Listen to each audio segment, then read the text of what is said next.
باذن الله النهارده كده مع بعض هنعمل خبز البطاطس. هنعمله النهارده يا جماعه بدون فرن. لو عندك بطاطس في البيت وعندك جبنه تقدري تعملي الخبز ده. طريقته سهله جدا جدا وطعمه حلو قوي، ان شاء الله لما تجربوه هيعجبكم باذن الله. ده شكل الخبز معانا كده وهو على الطاسه، ما شاء الله حلو جدا جدا. والعيش معانا منتفخ ما شاء الله حلو قوي. نبدأ كده في وصفتنا على طول ونشوف عملناه ازاي. بس يا ريت قبل ما نبدأ حطوا لايك للفيديو ده، ولو انتم مش مشتركين في القناة يا ريت تشتركوا فيها وتفعلوا زر الجرس عشان بإذن الله كل ما انزل وصفة جديدة يوصلكم إشعار مني. أول حاجة هنبدأ بيها النهاردة يا جماعة هي البطاطس. البطاطس اللي هستخدمها معايا النهاردة أنا استخدمت 3 حبات من البطاطس. هبدأ أقطعها مكعبات بالشكل ده. كل اللي هعمله في البطاطس دي يا جماعة إن أنا هسلقها معايا، ولازم تتسلق معايا كويس جدا. كده خلاص انا قطعت كميه البطاطس بتاعتي بالشكل ده تمام. هنبدا دلوقتي نحط عليها ميه عاديه جدا من الحنفيه. اهم حاجه ان الميه دي تغطي معانا البطاطس بحيث ان هي تتسلق معانا كويس قوي، بس مش اكتر من كده. وهبدا دلوقتي احط عليها معلقه صغيره من الملح، وهحط عليها كمان معلقه من الزيت، وكده تبقى تمام جدا. هرفعها معايا على النار، وعلى ما تتسلق معايا هنبدا نجهز مع بعض العجينه. كده خلاص البطاطس بتاعتنا تمام. كل اللي هنعمله ان انا هغطيها وارفعها معايا على النار. نبدا بقى في العجينه بتاعتنا مباشره ونشوف هنعملها مع بعض ازاي. اول حاجه كميه الدقيق اللي انا هستخدمها معايا النهارده هي 4 اكواب وربع من الدقيق. الكوب اللي انا بستخدمه يا جماعه اللي هو الكوب المعياري حجمه 250 مللتر. استخدمت منه 4 اكواب وربع تمام، او ممكن تستخدموا اي كوبايه متاحه عندكم مفيش مشكله خالص، وتنزلوا بالميه بالتدريج لحد العجينه ما تلم معاكم. كده الدقيق بتاعنا جاهز. هنحط كده عليه معلقه صغيره من الملح تمام، وهنبدا نقلب الملح كده مع مع الدقيق. عجينتنا النهارده يا جماعه لا فيها بيكنج باودر ولا فيها خميره، عجينه سهله جدا جدا مقاديرها متاحه في كل بيت. وصفتنا النهارده يعني الاساسيات بتاعتها في كل بيت. كده خلاص الدقيق بتاعنا جاهز. هنبدا ننزل بالميه.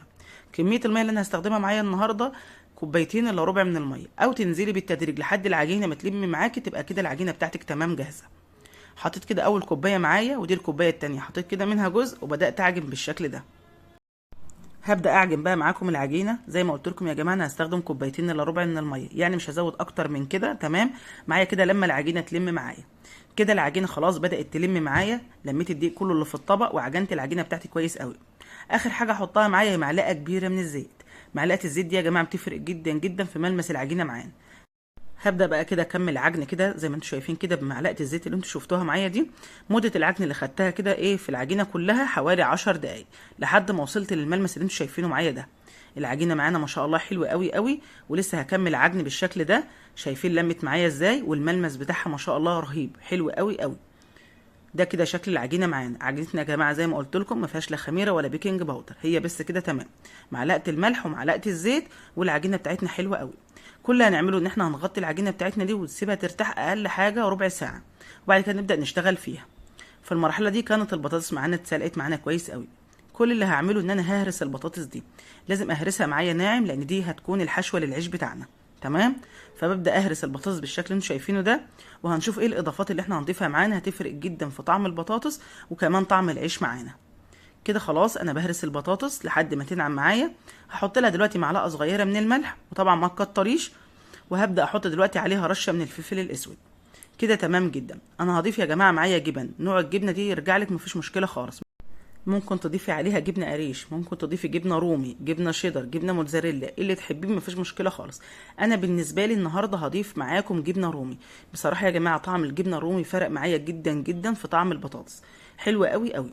معايا قطعه جبنه رومي بالشكل ده، هبدا ابشرها معايا. كميه الجبنه ترجع لك، ممكن تضيفي كوبايه من الجبنه، كميه اكبر كميه اقل دي حاجه ترجع لك مفيش مشكله خالص. انت طبعا هتضيفي الجبنه وتدوقي. انا بشرت كميه الجبنه معايا بالشكل ده تمام. وهبدا دلوقتي اضيفها معايا على البطاطس. عايزه اقول لكم طعم الجبنه الرومي مع البطاطس بصراحه كان حلو قوي قوي، وفرق جدا معانا في طعم العيش. عطاله طعم حلو جدا، خصوصا لما تاكل العيش وهو سخن. الجبنه كده معايا يا جماعه بتسيح، بتبقى حلوه جدا. ببدا كده اقلب البطاطس معايا مع الجبنه الرومي تمام لحد ما تتجانس معايا كويس قوي. الجبنه الرومي يا جماعه حبيت انوع على النقطه دي اللي هي الجبنه التركي. حبيت اقول لكم عليها لان في كتير جدا سالني لما عملت الجبنه الرومي على القناه، قالوا لي يعني ايه جبنه رومي اللي هي الجبنه التركي.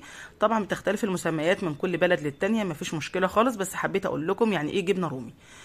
كده البطاطس بتاعتنا جاهزه تمام. كل اللي هنعمله دلوقتي ان احنا هنقسمها لكرات بالشكل ده، بحيث دي اللي هتكون الحشوه للعيش بتاعنا يا جماعه تمام. قسمتها كده قطع بالشكل اللي انتم شايفينه معايا ده. وكده البطاطس بتاعتنا جاهزه تمام. في المرحله دي كانت العجينه بتاعتنا ارتاحت، وهوريكم شكل العجينه بعد ما ارتاحت ما شاء الله حلوه جدا جدا.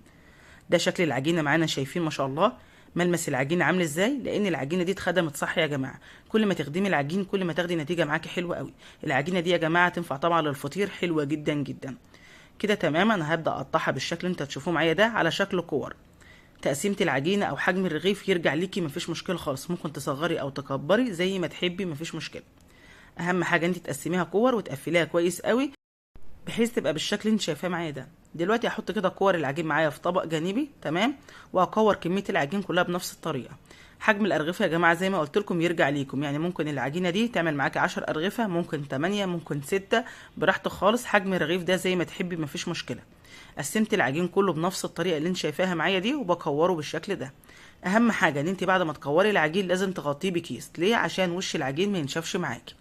ده كده شكل العجينه معانا ما شاء الله حلو قوي قوي. بما اني خدمت العجين يا جماعه فملمس العجين معانا ناعم وحلو جدا جدا. معايا دلوقتي بقى كيس تلاجة، هبدا اغطي العجين بالشكل ده. بعد ما غطيت العجين بالشكل ده هبدا كده معايا باول قطعه انا كورتها معاكم. بحط كده معايا على الرخامه رشه من الدقيق، وبحط كده قطعه من العجين، وبحط كده عليها رشه من الدقيق خفيفه قوي.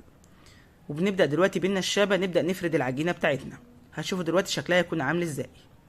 طبعا يا جماعه ما بفردهاش قوي، انا بفردها بس لحد ما احط الحشوه جواها، وبعد كده في فرده تانية. كده خلاص فردتها بالشكل ده، هي كده معايا تمام قوي. هبدا دلوقتي اجيب معايا بقى البطاطس اللي انا كورتها معاكم في البدايه بالجبنه الرومي او بالجبنه التركي، تمام. هنحطها كده في المنتصف، تمام، ونبدا نقفل عليها كده تمام جدا. اهم حاجه بقى يا جماعه مرحله التقفيل، لازم تقفلوها كويس قوي قوي. ليه؟ لان انت لو ما قفلتهاش كويس قوي معاكي ممكن البطاطس تخرج منك، وطبعا العيش معاكي ممكن يتقطع. فلازم نقفلها معانا كويس جدا. وده شكلها كده وانا بقفلها كده تمام قوي ما شاء الله، حلوه جدا جدا. طبعا كل اللي هعمله دلوقتي ان انا بعد ما بقفل كده الارغفه بتاعتي بحطها كده على فوطه جنبيه او على صينيه، المتاح عندك مفيش مشكله خالص.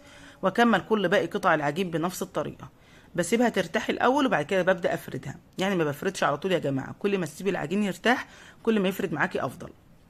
ده كده شكل قطع العجين معايا، حاططها كده على فوطه زي ما انتم شايفين. ودلوقتي بعد ما سيبته ارتاح معايا ببدا كده باول رغيف معايا بفرده بالشكل ده. شايفين شكله معانا ما شاء الله. طبعا بما انه ارتاح معانا فبيتفرد معانا سهل جدا جدا. انا طبعا يا جماعه عملت معاكم قطعه كده في الحشوه، وبرده عملت قطعه معاكم في الفرد واوريكم التسويه. والباقي طبعا يا جماعه انا بكمله مع نفسي عشان بس ما اطولش عليكم. معايا بقى دلوقتي طاسه على النار، بحط كده فيها معلقه سمنه بلدي او زيت زي ما تحبي براحتك خالص، بس السمنه البلدي هتفرق معانا في طعم العيش معانا، مش اكتر من كده. هحط كده معايا اول رغيف انا فردته بالشكل ده، تمام. وطبعا يا جماعه ما بقلبش خالص الا لما الاقي الرغيف كده معايا بدا يستوي من تحت. على وش الرغيف ببدا كده ادهن مسحه من السمنه البلدي، بتفرق جدا معايا في طعم العيش. كده تمام جدا. الرغيف معايا كده بدا يستوي من تحت، هتشوفوا كده شكله معايا دلوقتي عامل ازاي. وبعد كده هبدا اقلبه معاكم. في المرحله دي كده خلاص هبدا اقلب الرغيف معاكم. شايفين شكل العيش معانا عامل ازاي ما شاء الله، حلو جدا جدا وبينتفخ معانا ما شاء الله، حلو قوي. هبدا كده اديله بس مسحه كده من السمنه البلدي، بيديله كده لمعه وفي نفس الوقت طعم حلو جدا جدا. حابه انوه بقى على نقطه يا جماعه، لو انتوا حابين العيش كده يبقى فيه نسبه قرمشه والجبنه سايحه جواه، يبقى انت مجرد ما بتسويه مش بتغطيه خالص، تمام، يعني بتسيبيه على شكله اللي انت شايفاه ده.